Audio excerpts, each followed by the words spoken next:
nandimaki me mutuna eyeli biso yo oboyi ete non batu bakoki kosalela lisusu bateme ya mai te parce que soki basaleli yango bako hériter royaume des cieux te mutuna siko ezali soki ozali koboya ke batu bazwa bateme ya mai te mais pona nini Jésus-Christ oyo azali modèle o biso tozali kolanda lelo azwaki bateme ya mai aussi longtemps que yo lelo ozali koteya na peuple de Dieu te basalela lisusu bateme ya mai te okoki ko expliquer bana na Nzambe bayoka soki ezali ya solo soki ezali mabe et pona nini ozali koboya ete basalela bateme wana. Merci beaucoup. Merci beaucoup na bandeko nyonso bazolanda biso. Merci pe na yo papa Georges na mutuna ezali di père importance pour que bana na Nzambe bazala éclairer bayeba eloko nini oyo esengeli na bango pour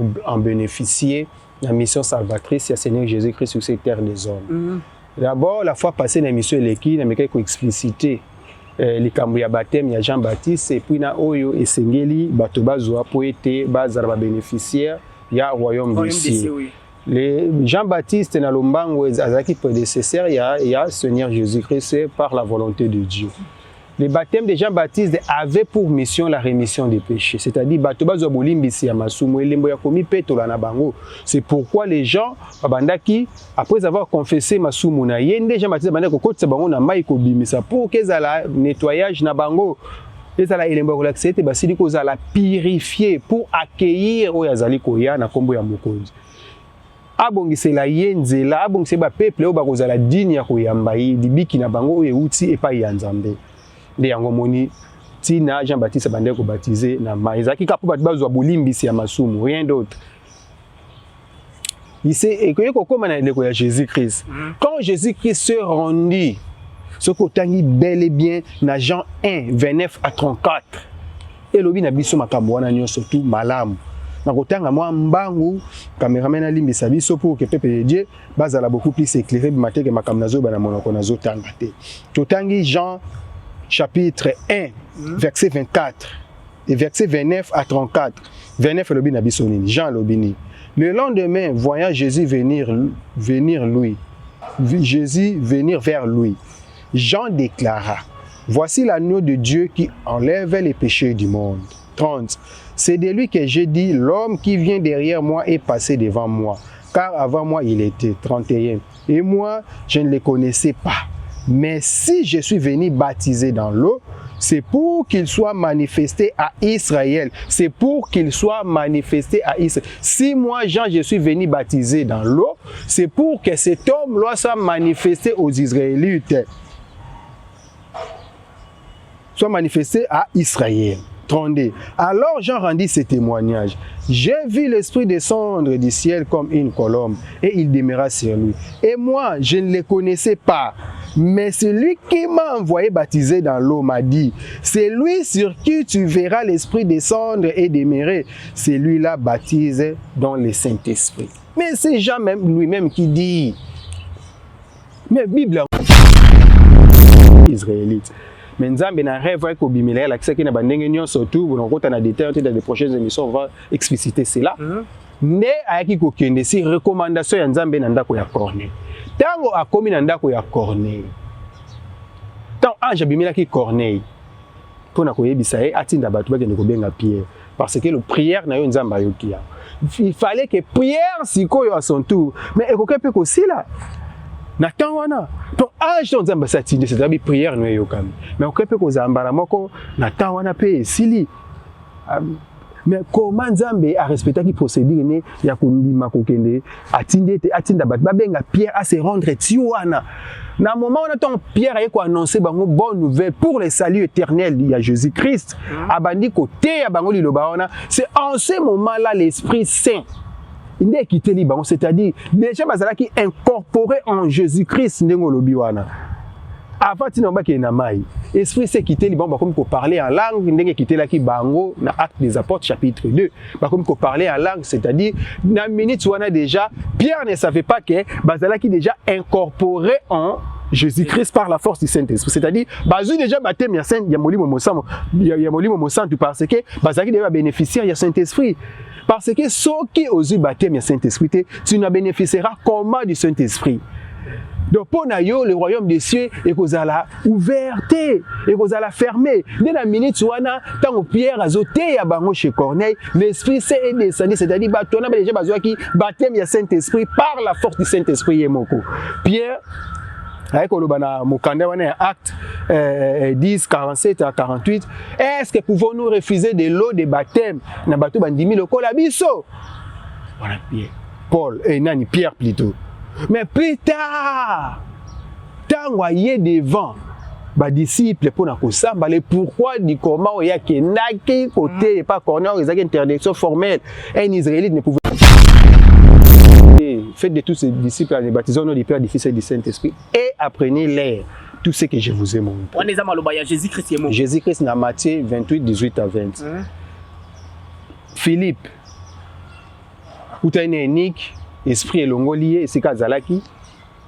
Le coup unique Kazalaki peut croire, il lisait les livres d'Ésaïe qui parlaient du Seigneur Jésus-Christ qui devait venir sauver le monde. Esprit et conduire Philippe Tessika et Nick Kazalaki. Donc, comme je peux dire que c'est un Simbi Char, ayoke Nick Nengazotan. Philippe a tout nié. Est-ce que les motos bazolo belawana? Non, évitez ce que vous expliquez. Matisse Nacha. Abandi côté, il y a une bonne nouvelle pour le salut éternel du Seigneur Jésus-Christ. C'est les moyens à Kobika, les moyens, il y a baptême au Jésus-Christ à l'Obaki. Donc c'était déjà le temps du baptême du Saint-Esprit parce que Jésus-Christ était déjà ressuscité. Instruction ne peut s'amener juste après la résurrection du Seigneur Jésus-Christ. Et comme il a cru déjà au Seigneur Jésus-Christ, il fallait qu'il pour baptême, Max Zelobi, celui qui croira et sera baptisé, sera sauvé. Il y a un dimaki. Pour se dire que tu es baptisé. Tant que moni mai, Philippe, mais mai yango pour un baptême. Qui par oubli, il y a Philippe a baptisé na mai directement après avoir terminé de lui baptiser. L'Esprit s'est lié. L'énigme n'avait pas bénéficié de ce que le Seigneur Jésus-Christ avait prescrit, avait ordonné, recommandé après le baptême de montrer à ceux qui auront cru et sera baptisé. Cela ne suffit pas d'être baptisé le baptême du Saint-Esprit. Après avoir vous baptisé, oui, il y a d'autres choses au Seigneur Jésus-Christ. Ceux qui vous baptisez, apprenez-leur tout ce que moi je vous ai montré. Est-ce que Philippe, Nakotanga, livre wana? Il y a acte des apôtres. Vous montrez qui par où enseignant qui d'office si par oubli wana directement Esprit Saint Elimwise et Nick a bénéficié qui sous na enseignement te au Jésus qui salobaki bala qui sabato après ce qui bandimie pe bakuli baptême il y a Saint-Esprit. Donc cela témoigne une. N'hésitez pas à liker la vidéo si elle vous plaît et si vous êtes nouveau sur la chaîne, n'oubliez pas de vous abonner et d'activer la notification pour ne rater aucune de nos prochaines vidéos. On commence. Shalom, shalom, shalom, peuple de Dieu, Tozali, Bisusu, Awa déjà na plateau na Biso, Congo London TV, pe na espace, parole divine, Oyoyo, to Lobelaka, Makambo, Yanzambe, oui, déjà, na esika Oyoyo Tozali, Tozalaki na émission moko Oyoyo, Tozalaki Mikolo et Otikoleka, Oyo to Lobelaki na Mosali Yanzambe Oyoyo, Ayaki Bongo, ko lexa message na ye na plateau na biso au Congo London TV sur la parole divine. Parole divine, otolobelaki na thème ya bonne nouvelle de Jésus-Christ.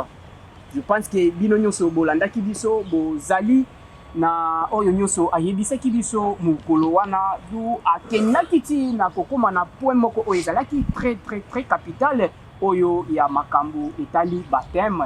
Baptême donc et créaki ba makambo ebele parce que sima ya ba oyo ba yokaki maloba oyo nyonso apesaki biso to message oyo ayaki nango na chaîne na biso tozwi mituna ebele yango mukolo ya lelo vraiment toye lisusu po ete tomona moyen ya kozongisele toujours maloba po ete apesa biso soki ezali ya solo oyo bandeko na biso batunaki akoki kozala pe na raison soit akoki kozala na faute mais lelo toye pour que biso nyonso to découvrir yango na chaîne na biso pe na espace oyo parole divine oyo to kutani déjà na ye na plateau na biso nde na kosenga déjà na cameraman na biso akotisela ngai ye sima toyoka oyo tokoki koyeba à propos ya makambo oyo etali bateme ya makambo ya bonzambe. Bonjour papa Piaget Ilinga. Oui, bonjour papa Georges. Boni papa, santé za bien. Oui, nangolo nzambe, santé za malamu. Merci beaucoup tozali déjà wana na musali ya Nzambe Piaget Ilinga oyoyo apesaki biso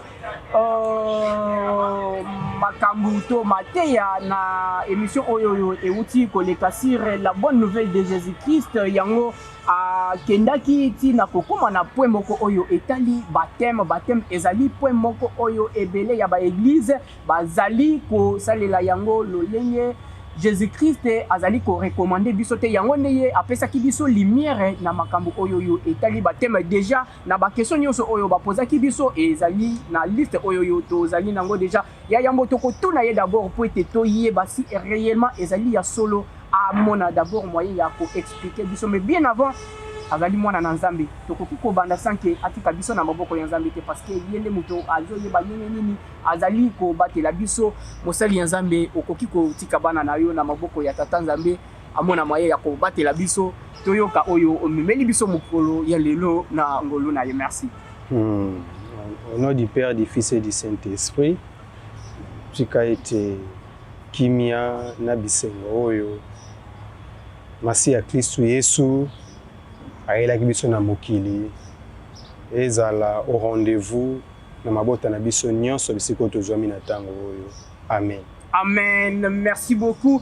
Magistrat de Dieu vivant Piaget Ilinga oyo tozali na ye déjà na plateau na biso Congo London TV. Oui papa, je pense que touti ko sala émission awa oyo to lobela ki sur la bonne nouvelle de Jésus-Christ na moni détail nyonso ndenge o pesaki bana na Nzambe ezalaki nango vraiment clair mais toye kozwa mituna ebele na point oyo tushaki oyo etali makambo ya bateme yango ne na lingi opesa bana na Nzambe oyo nyonso bazali kolanda biso na moment oyo na chaîne na biso Congo London TV o expliquer biso d'abord en gros ce terme ici baptême et la kisi d'abord nini parce que na monaki les jours wana opesaki biso que tozali na deux baptêmes tozali na baptême oyo ya mai et puis na baptême ya molimo musantu yango nde mokolo ya lelo na sengeli ango o expliquer biso d'abord baptême et la kisi nini et puis au différencier biso les deux baptêmes wana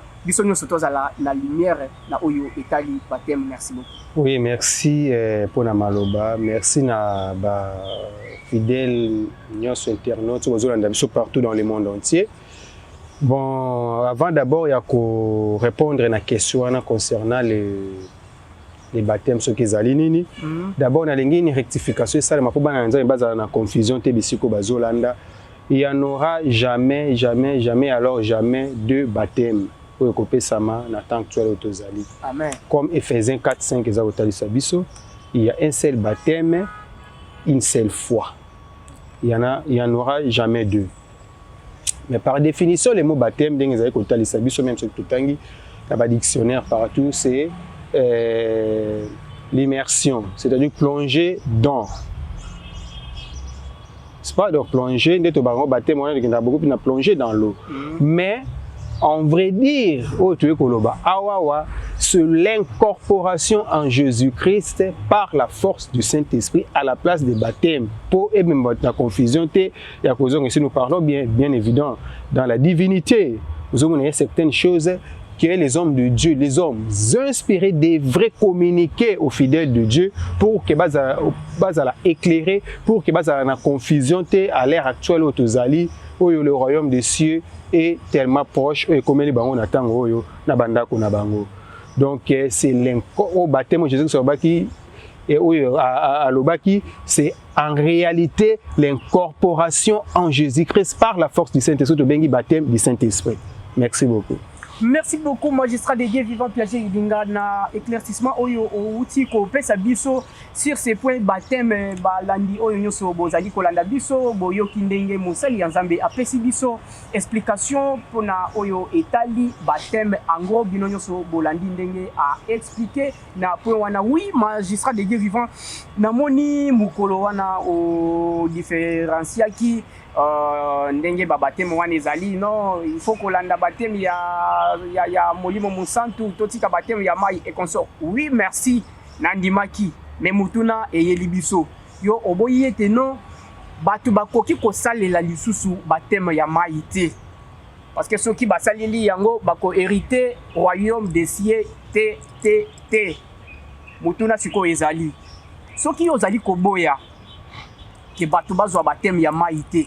Mais pona nini Jésus-Christ oyo azali modèle o biso tozali kolanda lelo azwaki baptême ya mai aussi longtemps que yo lelo ozali koteya na peuple de Dieu te basalela lisusu baptême ya mai te okoki ko expliquer bana na Nzambe bayoka soki ezali ya solo soki ezali mabe et pona nini ozali koboya ete basalela baptême wana. Merci beaucoup. Merci beaucoup na bandeko nyonso bazolanda biso. Merci pe na yo papa Georges na mutuna ezali di père importance pour que bana na Nzambe bazala éclairer bayeba eloko nini oyo esengeli na bango pour en bénéficier la mission salvatrice ya Seigneur Jésus-Christ sur cette terre des hommes. D'abord la fois passée na mission eleki na meka ko expliciter likambo ya baptême ya Jean-Baptiste et puis na oyo esengeli bato bazwa po ete bazala ba bénéficiaire ya royaume des cieux. Les Jean-Baptiste na lombango azaki prédécesseur ya Seigneur Jésus-Christ par la volonté de Dieu. Le baptême de Jean-Baptiste avait pour mission la rémission des péchés, c'est-à-dire bato bazwa bolimbisi ya masumu elembo ya komi petola na bango. C'est pourquoi les gens babandaki après avoir confessé masumu na yende Jean-Baptiste bandaki kokotisa bango na mai ko bimisa pour que la nettoyage na bango ezala elembo ko l'accepter basili ko za la purifier pour accueillir oyo azali koya na kombo ya mokonzi.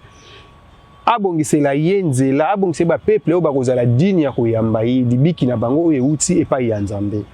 Nde yango moni tina Jean-Baptiste bandeko ko baptiser na mai ezaki kapo bato bazwa bolimbisi ya masumu, rien d'autre.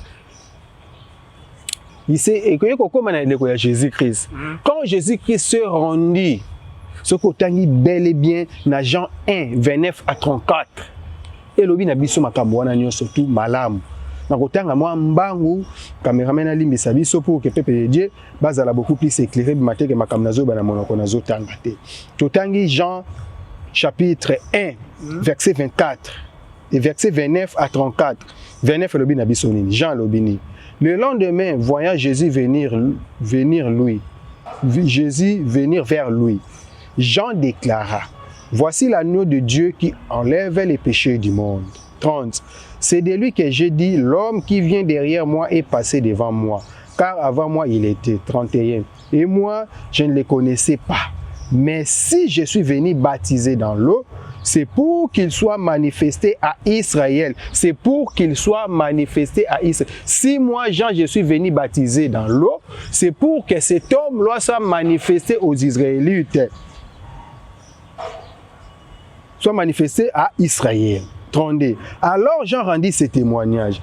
J'ai vu l'Esprit descendre du ciel comme une colombe et il demeura sur lui. Et moi, je ne le connaissais pas.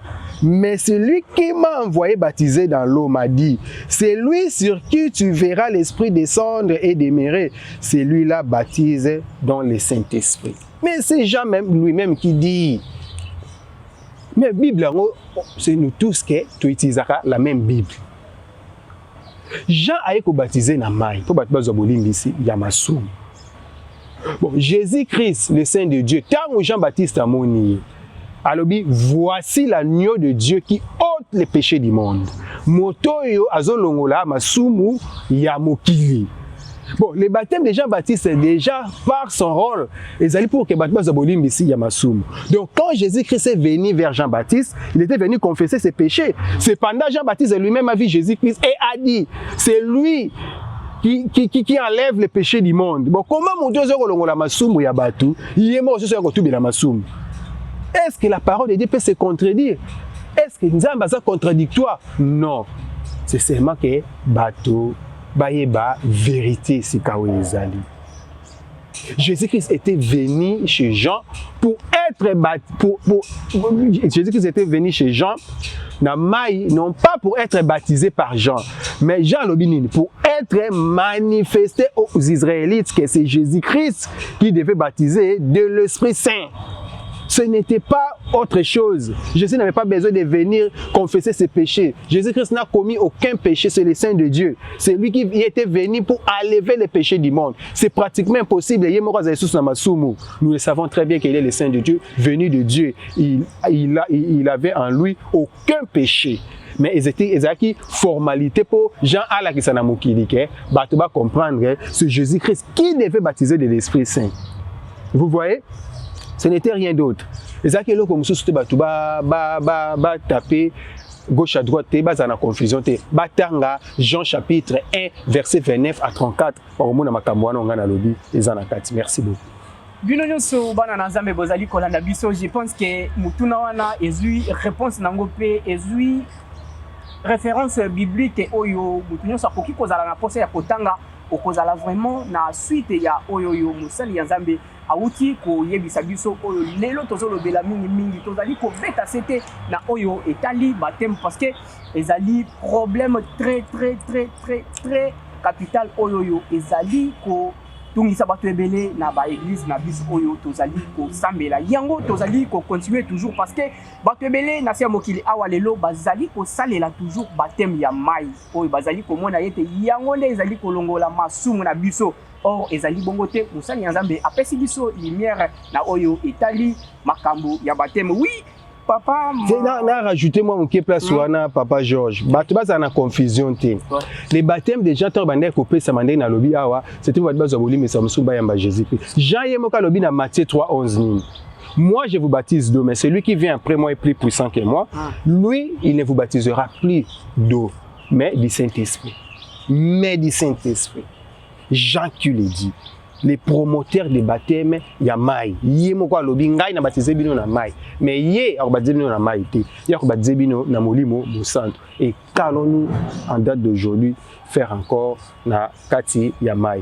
Or pour bénéficier de la mission salvatrice de Jésus-Christ, pour hériter le royaume des cieux, il n'y a qu'une seule condition, Marc 16:16, être baptisé. Mais il s'agit de quel baptême? Ce n'est plus le temps. Il y a cause de baptême, il y a Jean-Baptiste, parce que les baptêmes de Jean-Baptiste avaient pris fin juste après la résurrection de Jésus-Christ et Silaki. Mais tant que Jésus-Christ a zalaki yemoko na sena mokili o, baptême de Jean-Baptiste continuait de se donner et s'il a quitté. Ah ok. Les baptêmes là continuent, même si on a un passage. Avant que Jésus-Christ meure. Oui, même si on a un passage biblique, on a une référence biblique et qu'on a au cours de cette émission, au moins que les disciples Jean Jean, tout le monde moto yo lobaki na biso oyo za l'agneau de Dieu mais yé wana ndenge nini ba disciples azo baptisé. Or en réalité ce n'était pas Jésus qui baptisait, c'était ses disciples qui baptisaient. Mais il s'agit de quel baptême? Le baptême des gens pour la rémission des péchés. Mais après la résurrection de Jésus-Christ, le baptême d'eau a pris fin. C'est maintenant le temps du baptême du Saint-Esprit pour hériter le royaume des cieux. Au cas contraire, nous les a fermés même 60 000, 1 million de fois. Merci beaucoup. Vraiment papa Piaget ilinga na yoki vraiment na boke binyo sondenge o yebisinga i mais ba question ezali toujours ko continuer oyo bana na Nzambe batunaki bazolo balisusu awa Pierre chez Corneille ba pestina référence biblique na Acte 10:47 yepe a recommanda batu bazwa toujours baptême ya mai mais yepe ayeba kite ke baptême wana ezali juste pour la repentance. Oui, merci beaucoup Papa Georges, merci de nous éclairer notre opinion. On a sa confusion parce que notre rôle dans notre église, notre mission est allée pour sauver le monde et puis pour que bateau bazala na confusion, les erreurs constatées là, tout porter éclairage sur Yango. Quand Corneille commandant romain oyo c'était quelqu'un qui croyait azaki croyant yena libota nena batonene surtout bande ko ndimela Nzambe. C'était quelqu'un qui s'est donné, qui faisait aussi des dons pour que mosala Nzambe ba synagogue atonga kwa makambo ndenge na ndenge. C'était quelqu'un qui priait Dieu. azaki croyant. Il savait, il y avait un jour que tant sali prière na kati ndako na ye, le sambo na ye eyokanaki pa ya Nzambe. Nzambe akekotinda Pierre en ce moment-là. Alamuka akinde, parce que dans ce temps-là, c'était interdiction formelle que même Pierre a se rendre na bateau bazali ba non israélite. Mais Nzambe na rêve ko bimela la kisaki na bandenge nyonso tout, bon on na détail dans les prochaines émissions on va expliciter cela. Ne ayaki ko kende si recommandation ya Nzambe na ndako ya Corneille. Tango akomi na ndako ya Corneille. Tant ange bimela ki Corneille. Pona ko yebisa e atinda bato ba kende ko benga Pierre parce que le prière na yo Nzambe ayokia. Il fallait que Pierre sikoyo à son tour mais ekokepe ko sila. Na temps wana to ange to Nzambe satinde c'est-à-dire prière no yokami. Mais ekokepe ko zambala moko na temps wana pe sili. Mais comment Nzambe a respecté qui procédure ne ya kundima kokende atinda bat babenga Pierre à se rendre tiwana na moment on attend Pierre a annoncer bango bonne nouvelle pour le salut éternel il y a Jésus-Christ abandi côté ya bango liloba wana c'est en ce moment là l'Esprit Saint il n'est quitté li bango c'est-à-dire déjà bazala qui incorporé en Jésus-Christ ndengo lobi wana. Avant de nous na mai, Esprit s'est quitté les bons pour parler en langue, ndenge quitté la ki bango na Actes des Apôtres chapitre 2. Comme pour parler en langue, c'est-à-dire na minute où on a déjà Pierre ne savait pas que bazala qui déjà incorporé en Jésus-Christ par la force du Saint-Esprit. C'est-à-dire bazu déjà baptême ya Saint ya molimo mosamo ya molimo mosantu parce que bazaki déjà bénéficiaire ya Saint-Esprit. Parce que ceux qui osent baptême ya Saint-Esprit, tu ne bénéficieras comment du Saint-Esprit. Donc pour nayo le royaume des cieux et kozala ouverte et kozala fermé dès la minute wana tant Pierre azoté ya bango chez Corneille l'Esprit s'est descendu c'est-à-dire batona déjà bazwa ki baptême ya Saint-Esprit par la force du Saint-Esprit yemoko Pierre avec kolobana mokanda wana acte 10 47 à 48 est-ce que pouvons-nous refuser de l'eau de baptême na bato bandimi lokola biso voilà Pierre Paul et nani Pierre plutôt. Mais plus tard, tant voyez devant, les disciples pour na kosamba le pourquoi du comment il y a que côté et pas corner ils ont interdiction formelle. Un Israélite ne pouvait pas se rendre chez eux. Ndi abandi ko expliquer bango. Ndi na temps wana ya ko se souvenir na temps wana bi na Actes des Apôtres chapitre 11 matanga verset 15 à 16. Pierre alobini tant mon esprit c'est ko quitter dans a recommandé batba qui ne battait mamai aye ko se souvenir je m'en souviens que bato basi baza déjà baptisé. Je m'en souviens à Actes 11 15 à 16. Jésus-Christ nous a dit que Jean a baptisé d'eau mais vous dans peu de jours vous serez baptisés de l'esprit. Pierre s'est souvenu. Pierre a zongi nanzela akanisi que c'était une erreur d'aller être encore na kati ya mai. Oh déjà Nathan wana yemoko lobi na Acte 11 15 à 16 que je m'en souviens que le Seigneur Jésus-Christ a lobi Jean baptisé d'eau mais vous dans peu de jours vous n'avez plus besoin d'être jeté encore dans l'eau mais vous serez baptisés du Saint-Esprit. C'était une erreur commise. Oh, il faut se rappeler na yango pour azonga nanzela vi malobo ya lobaki na Actes des Apôtres 10 ya ko recommander batu baptême mai. Merci beaucoup. Musali Nzambe azali ko pesa biso toujours ba makambo oyo ngamoko d'abord je suis convaincu na onyo azali ko loba parce que ezali na passage biblique. Moi ya kena contredire ezalité. Mais pour na yo azali ko landa biso soki ozali ko contredire au côté que la biso vraiment na commentaire on peut s'appeler na ba passage biblique oyo ozomona ke ezali pour convaincre na oyo azali koloba ezali makambo ya Nzambe ekoki kosunga yo kosunga ngai mais soki ozomona ke oyo azali koloba ezali mabe tikela biso réalité na ba commentaire oyo yo ezali wana na chaîne na biso Congo London TV. Oui musali ya Nzambe tozali ko continuer toujours mwana Nzambe mususu awa atuni alobi baptême ya Philippe. Alobi baptême ya Philippe. Philippe a baptisé baptême ya Philippe a baptisé Enique. Yepe ayeba kite ke ezali kobikisa batu te. Merci beaucoup pour la parole. J'aimerais aussi éclairer sur son opinion pour na Likambo ya baptême unique. D'abord, peuple de Dieu, une chose à savoir, il faut voir que Dieu ne se contredit pas. Tout c'est écrit noir sur blanc dans la Bible. Quand Jésus-Christ a recommandé aux disciples, allez partout dans le monde entier et prêchez la bonne nouvelle, faites de tous mes disciples, les baptisons au nom du Père, du Fils et du Saint-Esprit.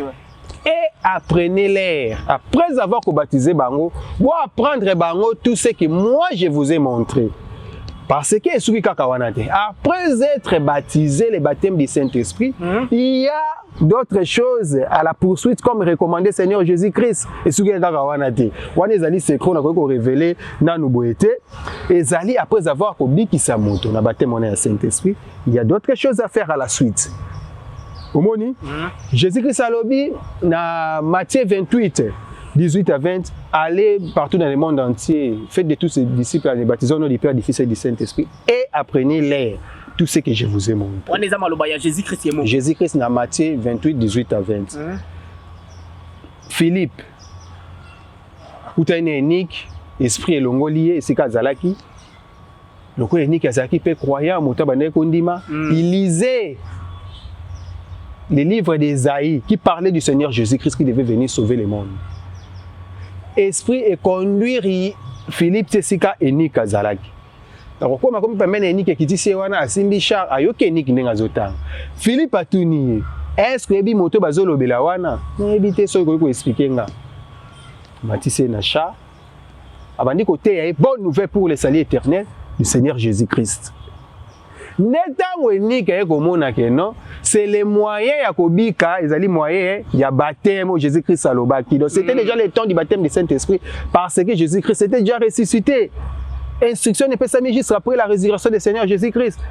Et Enik tango ekomona mai comme il a cru déjà au Seigneur Jésus-Christ, il fallait que pour akokisa yango fazo a baptême, Max Zelobi, celui qui croira et sera baptisé sera sauvé. Yandimaki. Pour se dire que tu es azala baptisé. Tant à moni mai, aibisi ba moko Philippe, mais mai yango po ninga na zo baptême. Ba kiti par oubli, il y a Philippe a baptisé na mai directement après avoir terminé de lui baptiser, l'Esprit Saint longo lié. L'Enik n'avait pas bénéficié de ce que le Seigneur Jésus-Christ avait prescrit, avait ordonné, recommandé après le baptême de montrer à ceux qui auront cru et sera baptisé. Cela ne suffit pas d'être baptisé le baptême du Saint-Esprit. Après avoir soit baptisé, oui, il y a d'autres choses au Seigneur Jésus-Christ. Ceux qui vont baptiser, apprenez-leur tout ce que moi je vous ai montré.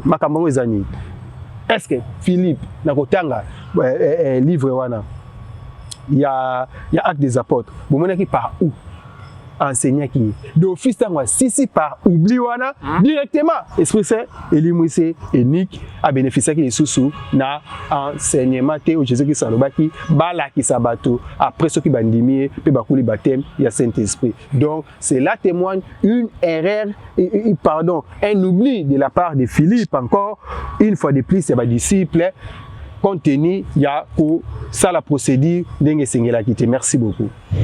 Maman Lydia Ilinga Diakomo na Genève, maman na Liam Elisa ozali kolanda biso bisiko ozali oyo ezali makambo ya Nzambe. Je pense que ozali mutu oyo landaka biso mingi na espace oyo yo parole divine lelo ozali komona ndenge bazali kopesa biso réponse na mituna oyo bana na Nzambe batunaki concernant makambo oyo etali baptême. Je pense que mukolo ya lelo ozali na preuve nyonso na munoko ya musali ya Nzambe oyo azali kopesa biso yango na chaîne na biso Congo London TV. Oui, musali ya Nzambe nazali kolanda yo ndenge ozali kopesa biso lumière ya makambo nyonso pena ba preuve palpable oyo ngamoko naza sûr et certain na oyo zali koloba.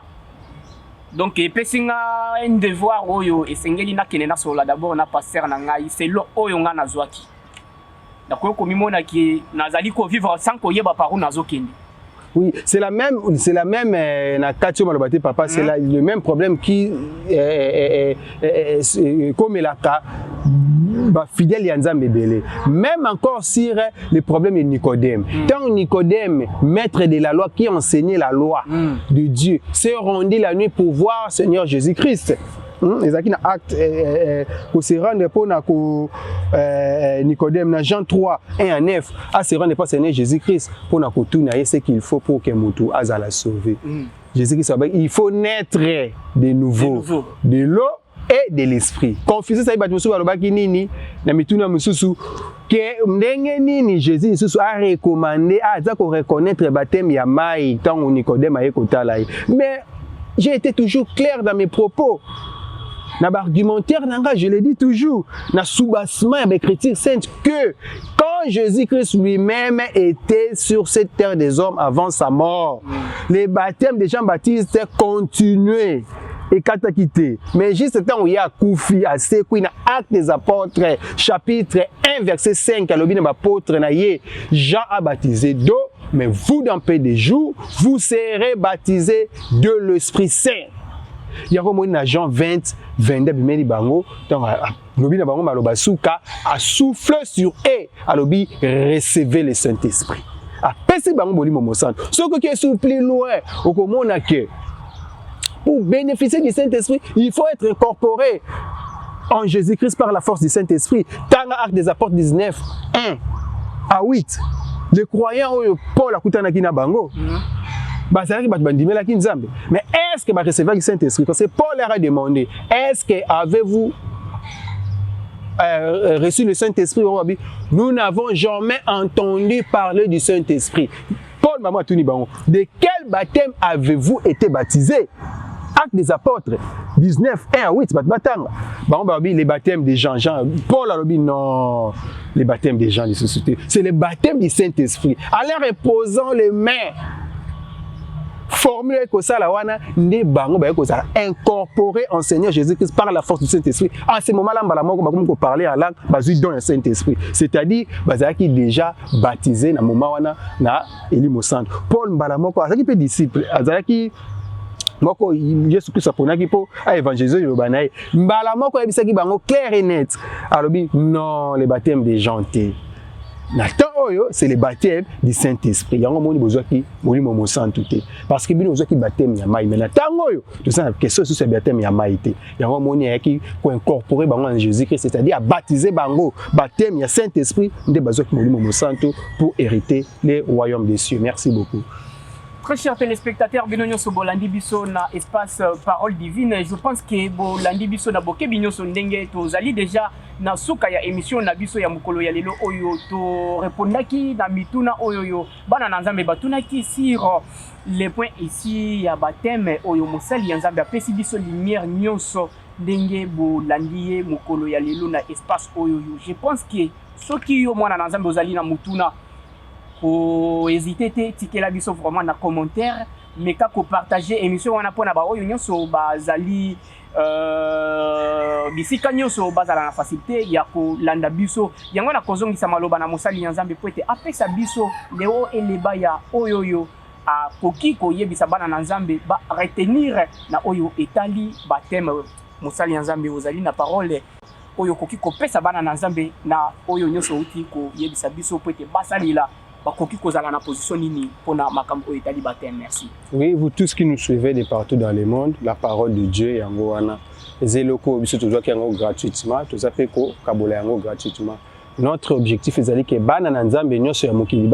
ignorance pour que Bissonio sur ce jour-là puisse hériter au royaume de cieux. Mais Jésus-Christ a dit que oui, c'était une mission pour sauver le monde. Mais il y a qui condition. Condition on appelle ça kabaki croire naïe comme étant Seigneur et Sauveur et être baptisé. Il s'agit de quel baptême? Les baptêmes du Saint-Esprit. Botanga bien Matthieu 3:11, Jean Ndenga Lobaki, Botanga Actes des Apôtres 1:5, Botanga Jean 20:22, Botanga Soko Tangi na Mokanda ya Actes des Apôtres 19.